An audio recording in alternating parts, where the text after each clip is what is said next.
Please welcome back to our channel number 1 happy family. আজকে তোমাদের সঙ্গে একটা নতুন রেসিপি শেয়ার করছি, সেটা হলো চিকেন ডাক বাংলো। চিকেন ডাক বাংলো আমি কিভাবে করি সেটাই তোমাদেরকে দেখাবো, কিন্তু দেখাবার আগে প্রতিদিনের মতন বলে দিই, আমার চ্যানেলটা যদি ভালো লেগে থাকে অবশ্যইভাবে লাইক করবে, শেয়ার করবে আর সাবস্ক্রাইব করতে ভুলবে না। চলো সোজা ঢুকে যাই রেসিপির মধ্যে। চিকেন ডাক বাংলো তৈরি করার জন্যই প্রথমেই আমি এটা 750 চিকেন নিয়েছি। চিকেনে প্রথমেই টক দই, তারপর আদা রসুনের পেস্ট, পরিমাণ মতো নুন, তেল আর ধনিয়া গুঁড়ো দিয়ে আমি স্লাইট হলুদ এই দিয়ে আমি আধ ঘন্টা ম্যারিনেট করে রেখে দেবো।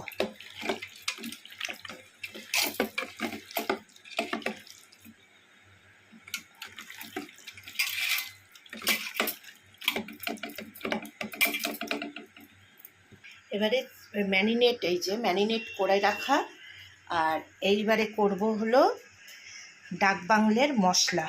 ফ্রাই প্যানটা বসিয়ে দিয়েছি।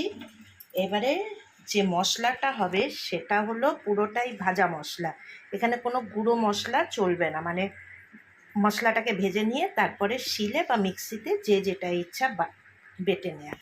প্রথমে লাগবে গোটা জিরে, গোটা ধনিয়া, 3-4টে শুকনো লঙ্কা, 1.5খানা তেজপাতা, কিছুটা দারচিনি, এখানে লবঙ্গ, এলাচ, লবঙ্গ, গোলমরিচ, এলাচ, এগুলোকে প্রত্যেকটাই আমি শুকনো খোলায় আগে ভেজে নেব।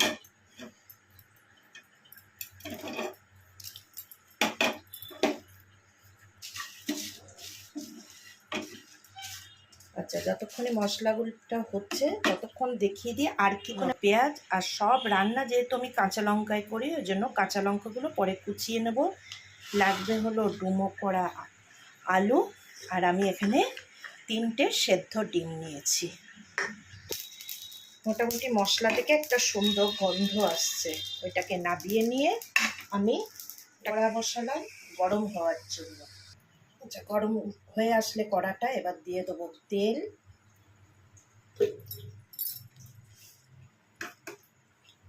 অল্প করে নুন আর হলুদ।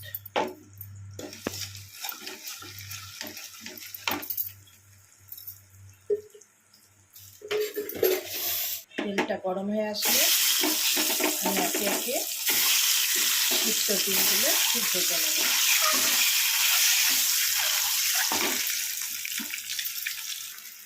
আচ্ছা, ভাজা কমপ্লিট, এবার একে একে তুলে নেব।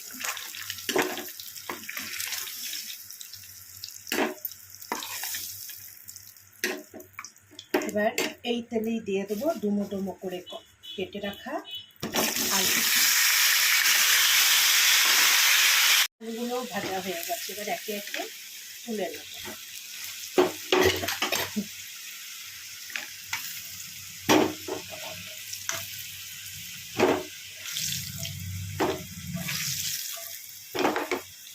এবার এই তেলের মধ্যেই দিয়ে দেবো পেঁয়াজ।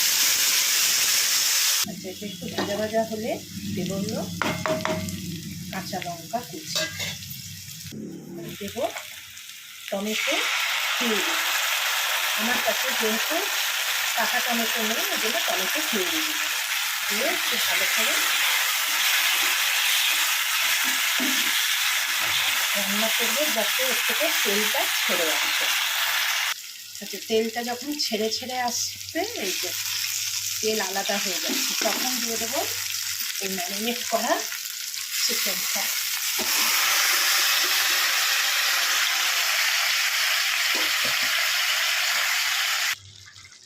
এবার দিয়ে দেবো ভেজে রাখা আলুগুলো, দিয়ে সিমে করে দেবো গ্যাসটা, দিয়ে চাপা দিয়ে দেবো অন্তত 15 মিনিটের জন্য। আচ্ছা, আরেকটা কথা বলে দিই, যে মশলাটা ভাজা হয়েছে ওটা কিন্তু সবাই শেষে পড়বে, ঠিক আছে? চলো এবার ঢাকা দিয়ে দিই। এবারে ঢাকাটাকে খুলে দেখে নেব কোন পর্যায়ে এসে পৌঁছেছে। দাঁড়াও, এই যে ফুটছে, বুঝেছ? এইবারে এর ভেজে রাখার ডিম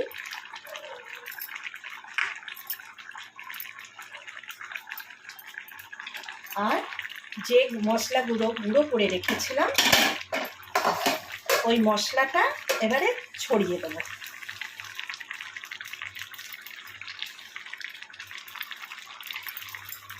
চিকেন ডাক বাংলোর হলো এটাই স্পেশালিটি, যে কোনো বাটা এমনি মশলা যাবে না বা গুঁড়ো মশলা যাবে না, সব কটা মশলাই ভেজে গুঁড়িয়ে দিতে হবে। তাও আবার মোটামুটি রান্না তৈরি হওয়ার মানে কমপ্লিট হওয়ার ঠিক 5-7 মিনিট আগে।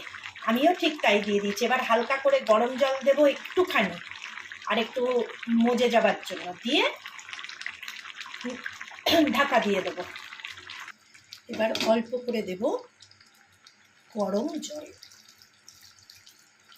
আমার পাত্রটা না খুব ছোট হয়ে গেছে, ওই জন্য সমস্যা হচ্ছে। এবারে গ্যাসটা খুব ধিমে আঁচে করে দিয়ে চাপা দিয়ে দেবো, আরেকটু জল দিয়ে আরেকটু ফুটুক, ব্যাস। এবারে ঢাকা দিয়ে ঠিক 5 মিনিটের জন্য। আস্তে আস্তে ঢাকনাটা খুলে দেখবো, গন্ধটা যা আসছে না, দুর্দান্ত। নিজের রান্নাকেই নিজে বলছি। দেখো, দেখতে পাওয়া যাচ্ছে? তা এই হলো চিকেন ডাক বাংলো। আমি এইভাবে করি, কে কিভাবে করে আমার জানা নেই। যদি অন্য কোনো প্রসেস থাকে অবশ্যইভাবে আমাকে কমেন্ট করে জানাবে যে কিভাবে আর করা যেতে পারে। তা আজকের জন্য টাটা, গুড নাইট।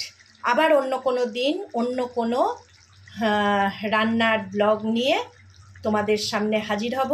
ততক্ষণের জন্য সবাই সুস্থ থাকবে, ভালো থাকবে।